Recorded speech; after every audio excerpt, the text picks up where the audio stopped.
What up, folks, and welcome back to my channel. It's your boy Brando, and it's Trillbilly TV, and let's get into it, man. I know, once again, it's been like a month since my last upload, but had to put in that overtime grinding my 9 to 5. Yep, I got promoted. Yep, boy promoted, man. Supervisor, man, at my job. Thank God. 2024 looking bright for you, boy, man. So, yeah, new position, more money, more investments into the channel. That's the plan, man. So 2024, man, I told you, man, non-stop grinding. So, nevertheless, let's get it. There's something very different on my channel. It's from Sunny V2. 80% of Pimp My Ride was fake. Here's the evidence. Now, for those of y'all that don't know Pimp My Ride, of course, it was a show back in the day, about like 20 years ago, which is crazy. Pretty much, you know, it's people that had bummy rides, and bam, they got fixed up.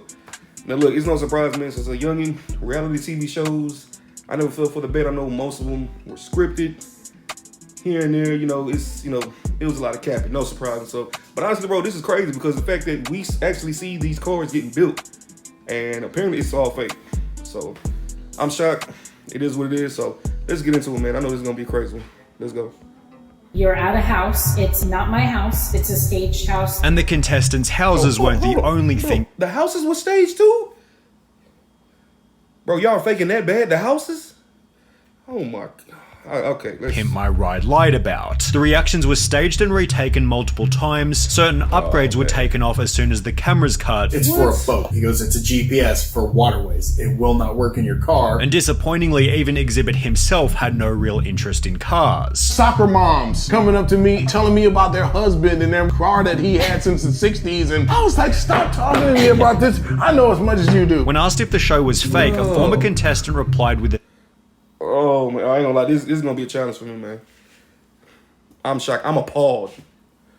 Like, bro, come. Hollywood, man. Hollywood. Show business. Like, bro.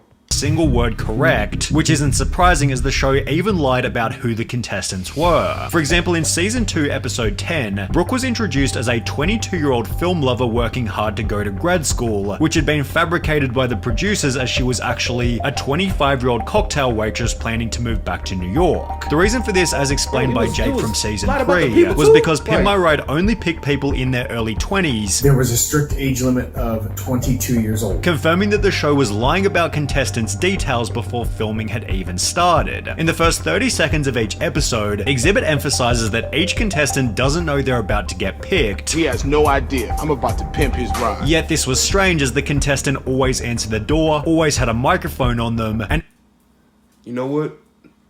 That is very true. Once again, as a youngin', man, I always had, my little conspiracy, little thoughts. They're always home. That is crazy. That is true. They were always home. Now the microphone, yeah, I didn't catch on to that. But the fact that there was not one episode where they answered the door, and even reality shows in general, when they like surprise them, they always happen to be home. It's crazy, bro. It's crazy how you can easily get fooled, man, with television. Even had their windows blacked out, as if they didn't want cameras seeing inside. Well, it turns out Brooke, the supposed 22-year-old film lover, had been pre-selected by a friend to appear on the show, and as a result she'd stay when Exhibit showed up at my house to tell me I'd been chosen, not a surprise. What was a surprise was when the producers made me react and then react again to Exhibit showing up, finally coercing me into doing a cartwheel, and she wasn't the only contestant who'd had this experience. They push you on how to say it and what to say and everything like that. The show didn't have an actual script, but they did steer the dialogue in a direction that they wanted. If I said something they liked, they would have me repeat it over and over on camera. This had been commented by Seth, who appeared in season 5, who was also well aware that Exhibit was coming to his house, stating, "They told me I was in the running for my own episode, but it was between me and 2 other people. When I was sitting in the house waiting for a knock at the door, they said that it was either going to be Exhibit or a producer telling me I didn't win." Thinking back on it, that was all bullshit, but it did make the surprise genuine, which was the same experience as Erin from season 4, episode 2. She was one of 3 contestants. One of them would be chosen. Someone came and knocked at the door. If it was Exhibit, they won. Each contestant was at least somewhat aware that they'd be getting a knock on the door because, well, the homes they were in were actually owned by Pimp My Ride. A Huffington Post article clarified these houses were oftentimes not the contestants' homes. Instead, each dwelling had been rented by MTV. For example, when Jake from season 3 was asked, did the film crew show up and stage the whole surprise as part of the episode, he'd respond by stating it wasn't my house. It was a place owned by one of the crew members. Also, I had to pause on this one right here. I'm looking at one of the comments. He said, "I'm not gonna lie, finding out these shows I watched as a kid were completely fake hurts just a little." Yes, indeed, it does hurt. Like I said, there's no surprise a lot of reality shows are fake, but I'm like, bro, like they fake to like the your own, like the house and stuff, like the script, like what is reality?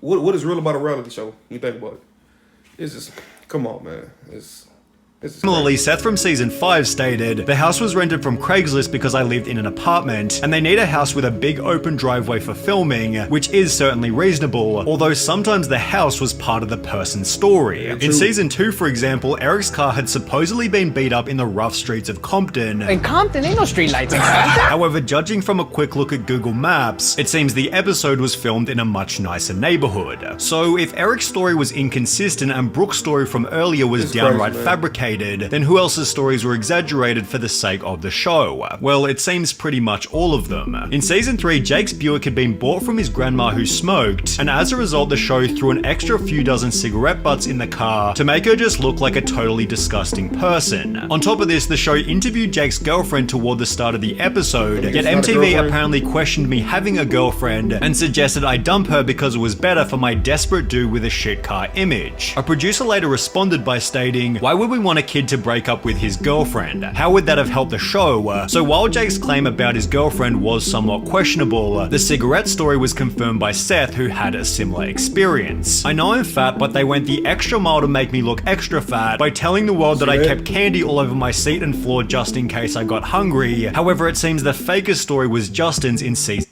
That is a horrible stereotype for us plus-size people. The audacity. Candy around. I mean, like, it's, I don't know, it's low-key corny when you think about it. Like, seriously. It's just, bro, be more creative. Of course, fat people are funny. You know, we are who we are, but I'm like, really, like, a whole bunch of candy around the, like, core and stuff. I don't know. It's kind of like old, like comedy. I don't know, it's just stereotypical. It's just stupid.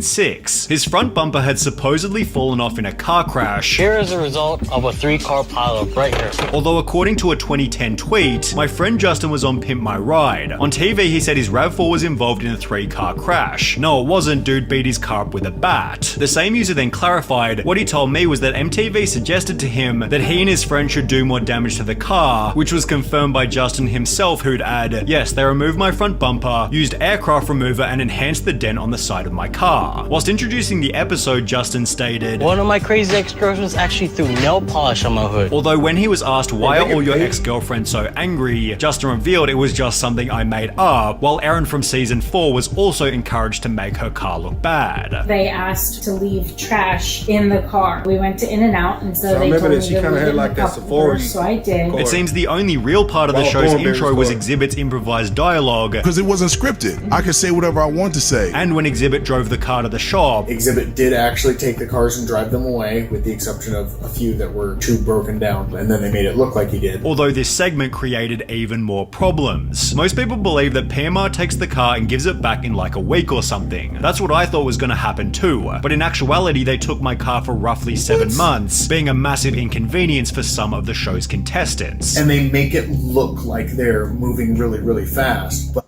Man, come on, dude. Imagine your car getting fixed for 7 months.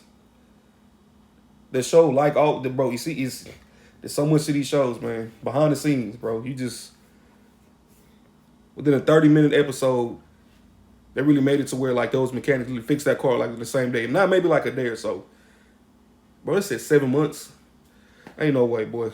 Ain't no. It's in reality, they weren't. When asked for the 5 months they had your car, did they supply you with a replacement car? Justin from season 6 replied, "No, they gave me $2,000 to rent a car. But I was 19 at the time. I rented a car for a month and it cost me $1,000, forcing Justin to find his own transport for the remaining 4 months. Seth from season 5 had a similar experience, being forced to go to a really small shady company off the freeway by LAX because they were the only ones willing to rent to me because of my age. It sucked having that rental car because they wouldn't take payments over the phone, so once a month I had to drive all the way from West Covina to LAX just for them to swipe my card. Although the rental situation was better for other contestants. They had my car for about 6 months, and that time I had the rental car for 6 months as well. With Jake from season 3 adding, they gave me a really nice Mitsubishi Lancer to drive for the time they had the Buick. In the meantime, the crew began to plan how the rides were going to be pimped, although according to a former production staffer, this was also somewhat staged. The boardroom scenes with the WCC crew took a long time to shoot. They often had to be fed line by line. Some of those guys never really got used to being on TV. Some of the lines in the shop probably seem rehearsed because producers would come up with them and feed them to the WCC guys, although excluding this, the mechanics were fairly innocent. The segment where they'd pimp the car was almost impossible to fake. They really did put shit in the vehicles and change everything out. But when contestants were shown what their new car looked like, Pimp My Ride employed even more staging. Finally came the day for the big reveal. They filmed my reaction to the car at least 10 times before I'd even seen it. And when I did... You know, bro, as crazy as it sounds, it's sad because looking at this, you know, it's like a nostalgia feeling. Cause like, bro, I remember this show like 2003, 20 years ago, which is crazy. Like all the mechanical dudes, a lot of them were funny. But it's just, I swear, boy. Holy hell. Poor Betsy looked like Barbie's dream car from hell. It was pimped in the nines and hideous. This had been written by Brooke, who gave a much different reaction during her episode. Beautiful. Perfect color. Exactly the color I want. While every other contestant also filmed their reveal multiple different times. We had to take a lot of takes over and over and over and over and over and over again. Justin stated they had to keep... I ain't gonna lie, bro. If y'all would have had me on there and y'all made my call to something I wouldn't like, I couldn't do it. Like, nah, just... Bro, give me something else. I wouldn't be able to constantly do it over and over again. But yeah, I guess it's acting. I guess it's all part of the game. But because even looking back, some of the cars they look worse than before. Like I ain't gonna lie, adding a lot of like pointless stuff in there. Like it's just ridiculous.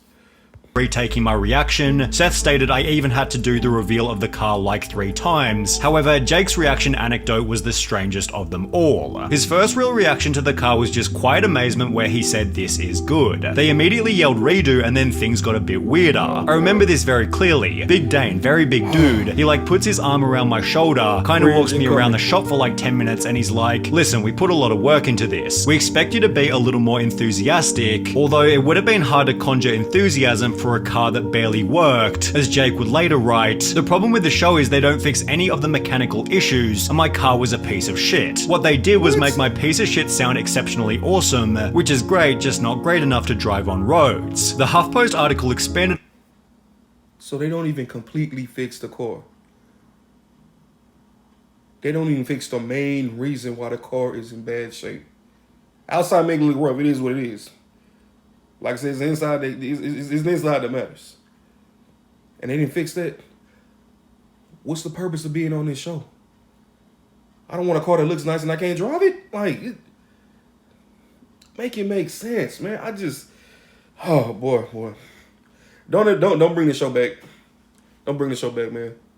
I know there's a lot of shows that are coming back, you know, from back in the day. No, don't bring this back. You know, it's cap. Like, just don't. Just let it rest. Leave it in the past, man. It's ridiculous, bro. Like, real talk. On this by stating, the car needed a muffler, and so a fake exhaust pipe was installed to make it seem as if that's what the car was supposed to sound like, even though it was just a lack of a muffler, while Exhibit brought up a much more dangerous incident. There was an instance where one of the cars wasn't fixed correctly, and long story short, this kid was driving this vehicle that was supposed to be like damn near brand new, and the steering wheel came off when he was driving it. It's therefore no surprise that the production staffer said, I can say that the cars often weren't fully ready when we shot the reveal. Some had to stay in the shop another week or so to get finished before the kids got them back, especially if they had mechanical issues, and it was Seth and his candy bars who seemed to fit this category. Pimp My Ride doubled down on his supposedly crappy diet by installing a cotton candy machine in the boot of the car, which... You see that book? Like, why? Who needs a cotton candy machine, bro? What, 20, 25 at a time? He ain't no little ass kid. Like... Who wants a cotton candy machine in the trunk of their car? Like, it just don't...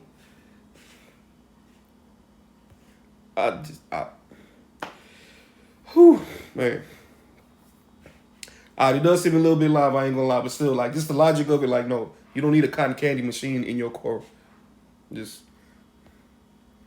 didn't even work as the cotton candy machine didn't have a protective hood that fit. So if I tried turning it on, it would get candy strands everywhere. Very messy, so I never used it again after the shoot. Seth also never used the LED lights installed in the seats as they would get really hot if left on, while he also had to remove the gull-wing doors because the pistons used to lift them kept them from putting seatbelts in the back, which was highly dangerous. To add a cherry on top of the cake, he had to fork out a further $1,700 for a brand new engine, then adding, "After that I drove it for a month before someone hit me and totaled it." However, the end to Justin's RAV4 was even more brutal. After 5 years of taking his pimped out ride to car shows, Justin's RAV4 caught on fire whilst driving as a result of faulty wires. It was later confirmed that this had nothing to do with the show, and at least Justin's car was the same one he first sent in, as when Tavrish uploaded a video titled "I bought an abandoned Pimp My Ride minivan," he'd make a shocking discovery. The show originally introduced the minivan as a 1998 Plymouth Grand Voyager. However, Tavrish discovered the car was now a 1999 Dodge Caravan, showing that after they wrecked the original minivan, the show sneakily pimped a completely different car. As a result, Exhibit has been the brunt of most of the show's backlash. I was the face of the show. You know what I'm saying? So people associate me with what happened to the car. Which feels pretty unfair given every contestant has said he's an awesome guy. In fact, Exhibit only did Pimp My Ride for the following reason. I actually did Pimp My Ride because I thought they was gonna play my music videos. However, it instead seemed to have the opposite effect. The show was taking away my credibility of what I've already done. It was taking so much time. I wasn't able to tour. I wasn't able to record albums. Oh, damn, I definitely didn't know. I was, you know, I was there filming. Which is... They did Exhibit dirty, man. I remember he would introduce himself on every episode, and they'll play maybe like 2 seconds of like a song from him. And that's... boy, yeah. Shout out to Exhibit, man. He a legend, but that's crazy. Even more depressing given he was barely paid for it. But at that particular time, you wasn't really happy with the pay though. Nah. And as a result, it's no surprise that Pimp My Ride is unlikely to make a comeback. When are we gonna get a Pimp My Ride? No, there'll be no more Pimp My Ride. Thank you. Here are 10 things you probably never knew about GT. Okay, we'll get into that later on. Wow. I'm telling you, bro, like, there's so much behind the scenes when it comes to movies, TV shows, etc. And what's crazy because like Pimp My Ride is not even like a toxic show compared to all these other reality shows. Like, bro, everything on this was a lie, a complete lie. Even like the what you like actors or something like that. Like it's. Now I already knew about MTV Cribs. I heard about that like a couple years ago, where like the majority of the houses you saw they didn't belong to the artists. So. I mean, we enjoyed them. We constantly watched them back in the day, but it just goes to show, man. Hey, looks can be deceiving, man. But yeah, anyway, man, it's your boy Brando, man. Trillbilly TV signing out. Y'all get in the comment section and talk about this, man, because this is crazy. So just imagine, you know, what else was fabricated